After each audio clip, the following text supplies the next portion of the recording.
Laughter echoed through the hangar when Marcus Jennings pulled up in his weathered pickup truck at Westlake International Airport. The 38-year-old black mechanic stepped out, toolbox in hand, his scarred fingers telling stories of hard-earned expertise. Behind the tempered glass of the VIP terminal, executives in sharp suits exchanged sneers and skeptical glances. "Is this the expert for Mrs. Evans' jet?" asked Richard Hastings, the director of operations for Evans Aerospace, barely concealing his disdain. "I thought we asked for the best, not someone who looks like he just left a roadside garage." Marcus heard, but didn't flinch. This wasn't new to him. What they didn't know was that he had spent 15 years repairing executive aircraft, had 4 national awards for technical excellence, and had saved more jets than any of the men inside that terminal. But to them, all that mattered was the color of his skin and the truck he drove. The runway supervisor approached cautiously. "Mrs. Evans' jet needs to take off in 2 hours. Our techs can't figure out the issue. If you don't fix it in time, we're calling Atlanta." Marcus gave a single nod and approached the sleek Gulfstream G650 glinting in the morning light. Eyes tracked him through the glass, critical, doubtful, and one pair that was different. Calculating, curious. Then a voice cut through the silence. "Let him work." All heads turned. Alexandra Evans, CEO of Evans Aerospace, crossed the tarmac. Her tailored navy suit and composed demeanor commanded attention. She walked straight to Marcus. "How much time do you need?" she asked. "Depends on the problem, ma'am," Marcus answered, steady. "You have 1 hour. Impress me." The executives retreated into air-conditioned safety as Marcus opened the access panel. What he found was alarming. A catastrophic failure in the pressurization system, misdiagnosed as an electrical issue. If the jet had taken off, the cabin would have depressurized at 45,000 feet. No one would have survived. Calmly, precisely, he got to work. Through the glass, Alexandra watched him, not with doubt, but with recognition. 30 minutes later, the panel was closed. Marcus cleaned his hands and began packing his tools. He didn't expect thanks. He never did. Perfection was expected. Celebration was not. Alexandra reappeared, this time alone. She approached him directly, ignoring the watching staff. "How long would it have taken them to find the real issue?" she asked. "They wouldn't have," Marcus answered plainly. "The jet would have crashed." Silence. Her eyes studied him with unnerving intensity. "Come with me," she said. Richard Hastings, watching nearby, stiffened. The two of them walked away, leaving a trail of whispers and unease behind. Inside the terminal, Alexandra led Marcus into a private section rarely accessed by regular staff. They said nothing. Only the echo of their footsteps filled the polished hallways. Her office was sleek, elegant, and quiet. She gestured for him to sit. "Did you tell me your full name?" "Marcus Jennings." She typed into her tablet. Her eyes widened. "MJ," she whispered. The initials on the original G7 pressurization system designs. Marcus stayed still, but his grip on the chair's armrest tightened. She continued. 3 patents, 4 innovation awards, masters in aerospace engineering, and yet you fix jets. Why? "Because no one hires a black engineer from the suburbs to lead development teams," he replied. "Mechanics have bills too, Ms. Evans." Alexandra opened a drawer and pulled out a folder. Inside were documents all signed by Richard Hastings, crediting him as the creator of the G7 system. "Do you know how much revenue this brought us?" she asked. "Approximately $428 million. It cut fuel use by 23% and maintenance by 31%, Marcus answered without hesitation. She looked up, stunned by his precision. "Hastings got 3 promotions and a $2.5 million bonus," she said. "And you?" "I kept fixing jets." A knock interrupted them. Hastings barged in without waiting.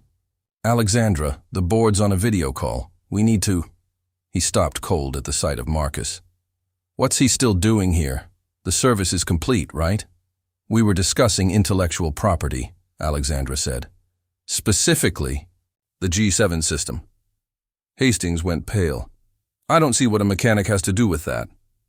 That's funny, she replied, because I just learned the original G7 designs, marked MJ, belonged to Marcus Jennings, the same man you once fired.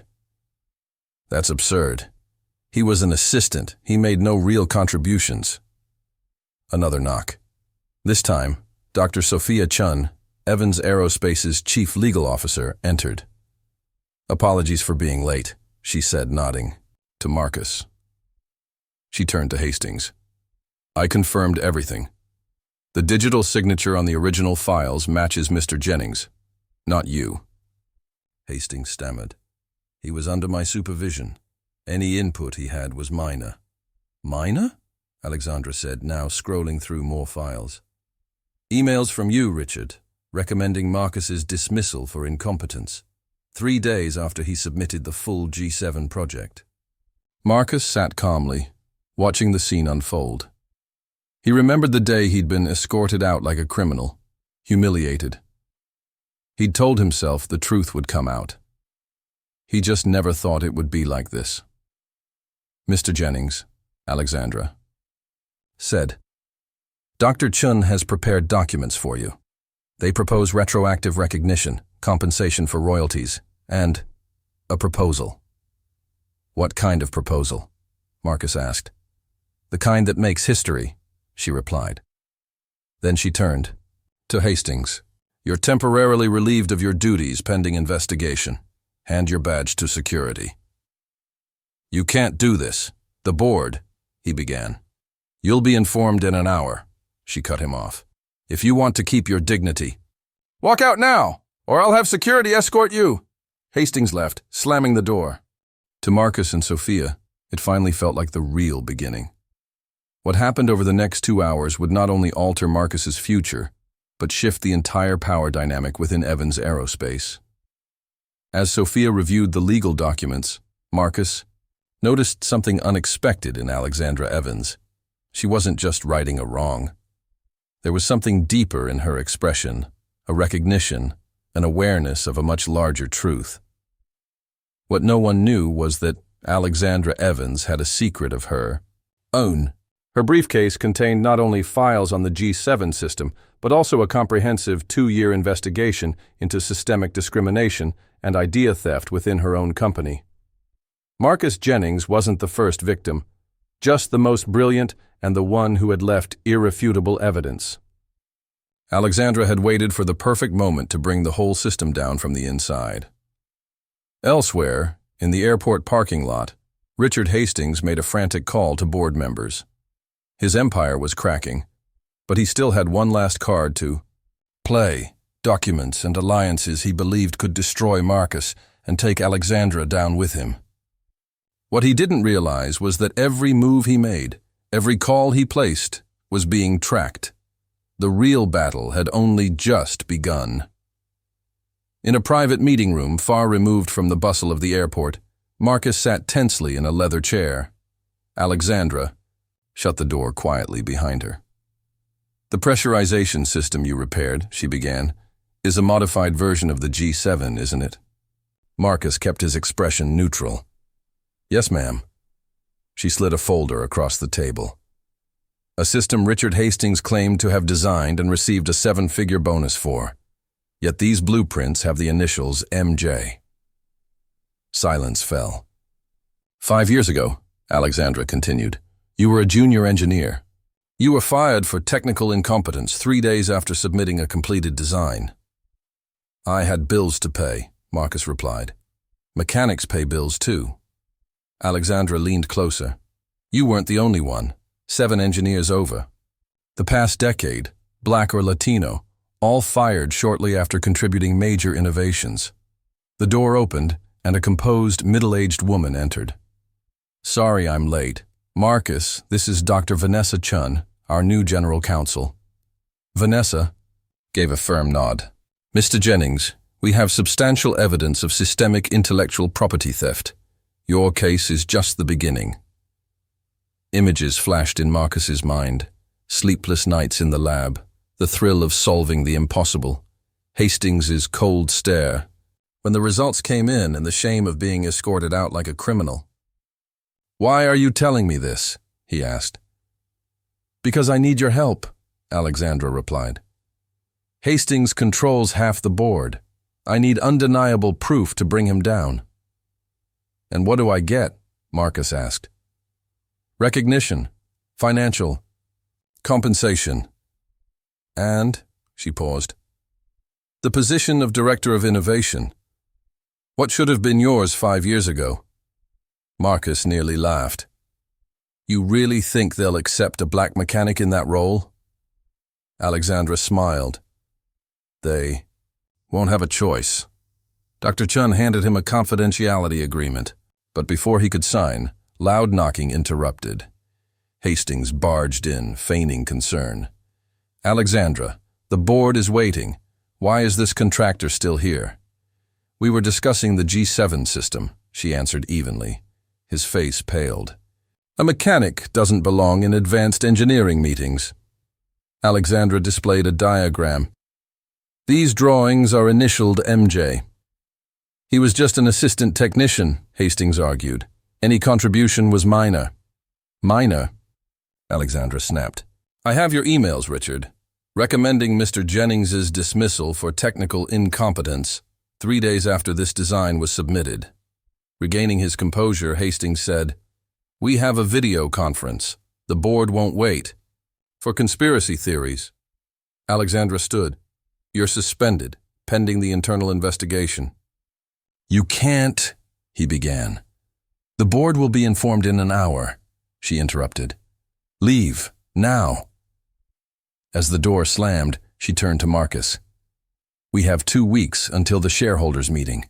We need evidence." "I have something." "Better," Marcus said. "The original G7 prototype, with development records, dated and digitally signed. And recordings." Alexandra's eyes widened. "From 5 years ago, Hastings explaining how to erase my work and discredit me, word for word." Dr. Chun was stunned. "How did you get that?" Marcus finally smiled. "I grew up fixing electronics in the poorest part of town. I learned early that people like me need insurance against people like him." What Alexandra hadn't anticipated was that Marcus hadn't only protected his own work. In 5 years as a mechanic, he had catalogued every stolen patent, every buried idea, and every discarded talent. His unassuming presence had been his best shield. While fixing jets for billionaires, he quietly amassed the fuel to ignite a revolution. Hastings had underestimated a mechanic, never realizing he was up against a strategist who had weaponized 5 years of invisibility into a career-defining counterattack. 6 months later, Evans Aerospace looked nothing like before. The once homogeneous executive floor now reflected the diversity Alexandra had promised. At the center of this transformation stood Marcus Jennings, not a mechanic, but the Director of Technological Innovation, leading the very division that birthed the G7 system. The extraordinary shareholders meeting months earlier had become part of corporate legend. With Dr. Chun at her side, Alexandra had delivered irrefutable proof of discrimination and theft, culminating in a recording of Hastings' voice. "We need to eliminate the trace of her authorship. No one will believe a black woman from the suburbs created this." The stock plummeted 18% that day, but what came next was even more seismic. "I could have sued," Marcus said in a feature with Aviation Technology, but this wasn't just about Hastings. It was systemic. Together with Alexandra, he proposed a radical solution, a program to identify and compensate employees whose work had been stolen, and an innovation fund for marginalized communities. Hastings, meanwhile, faced multiple lawsuits, lost his credentials, and couldn't even get consulting work. The man who once mocked Marcus now stood disgraced. "Revenge wasn't my goal," Marcus confided to Alexandra during the launch of the Evans Aerospace Community Technology Center. "Justice was, visibility was." The center, built in the neighborhood where he grew up, provided technical training to youth with limited access to education. Under Marcus's mentorship, 3 revolutionary patents had already emerged. You know what's ironic? Alexandra asked, watching teens work on a prototype. If Hastings had shared credit with you, he'd still be director. Greed, Marcus replied, makes people blind to others' potential. 3 months after hiring him, Alexandra made a bold offer. Not just a leadership position, but a merger. I thought she was crazy, Marcus later admitted on Good Morning America. But she wasn't talking about marriage. She meant a business merger. His small company, run out of a garage during those 5 invisible years, now owned 30% of Evans Aerospace. The executives who once laughed at him were either gone or learning a painful lesson. Talent has no color. On the 1-year anniversary of it all, Alexandra hosted a launch event for a new propulsion system developed by Marcus's team, a breakthrough expected to cut fuel use by 40%. A year ago, many of you watched a black man be ridiculed while saving lives, Alexandra told the crowd. Today, that same man is saving our industry, our planet, and our future. Marcus scanned the crowd. Some applauded out of sincerity, others out of self-interest. But the young engineers from underrepresented backgrounds, those faces made every battle worth it. In the front row sat his mother, Mrs. Jennings, 72, who had spent her life cleaning corporate offices so Marcus could go to college. Her eyes glistened with tears. Real change, Marcus said during his speech, doesn't come when one of us breaks through. It happens when we tear down the barriers for everyone else. His story, the mechanic turned co-owner, sparked a movement. Other companies began to follow suit, driven by social pressure and undeniable results. Success hadn't erased the scars Marcus carried, but it gave him a powerful platform. And as he watched the next generation at his center, he knew the true victory wasn't a title or fortune. It was the hope in their eyes, free of the doubt that had once haunted him. The best response to prejudice isn't individual success, it's clearing a path so others don't have to climb the same walls just to be seen.